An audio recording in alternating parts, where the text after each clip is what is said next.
When I was little, my siblings and I, we all trained how to keep our family mystery as a serious secret.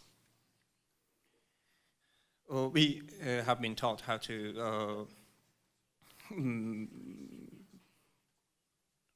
change a conversation when people ask about our mom.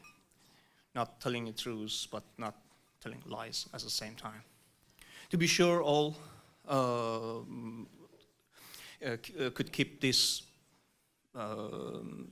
secret long enough and safe enough. We had a well-designed educational program. So our program affected immediately whenever we figured out somebody break the silence. We didn't have time to be prepared for that, to talk with professionals, to make videos, and when we want to run a program, sit on it in a cozy place, in a chair, and watch videos and have a comfortable conversation, as Starbucks did a couple of months ago. Where one day I was 9. I played with my dearest playmates.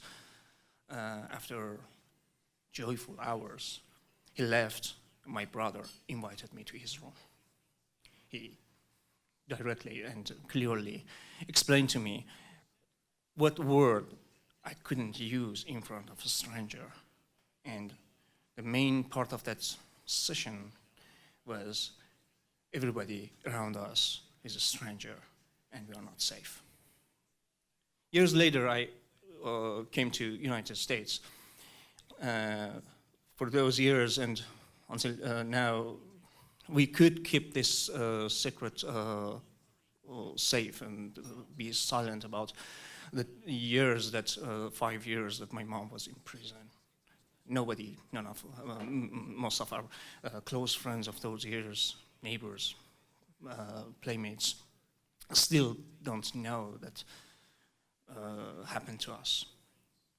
I came to United States, and 2 years after I stable here, it was 2012.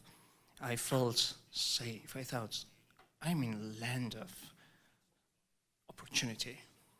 Now, I can work on my dream and to tell more people, to tell everybody about my personal experience and story.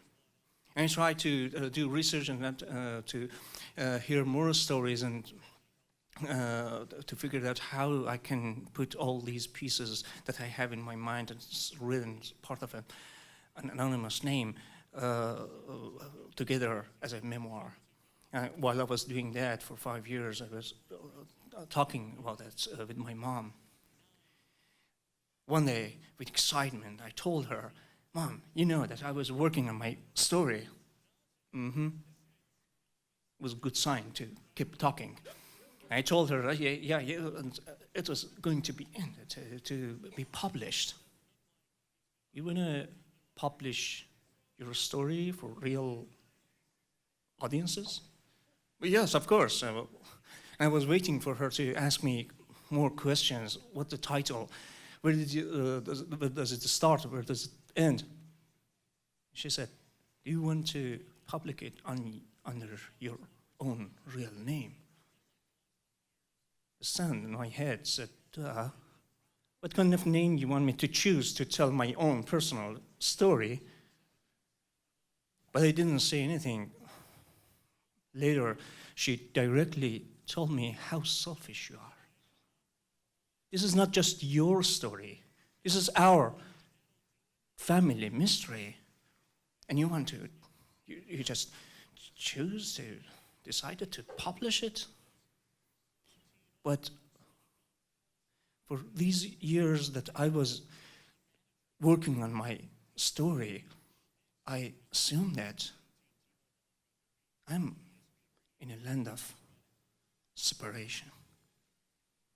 separation under different names, incarceration, immigration, you name it. And yes, I choose to be selfish, to tell my stories to people, to be sure that our society, our community members hear more story of separation, even they don't want to hear that, even they don't like it. Thank you.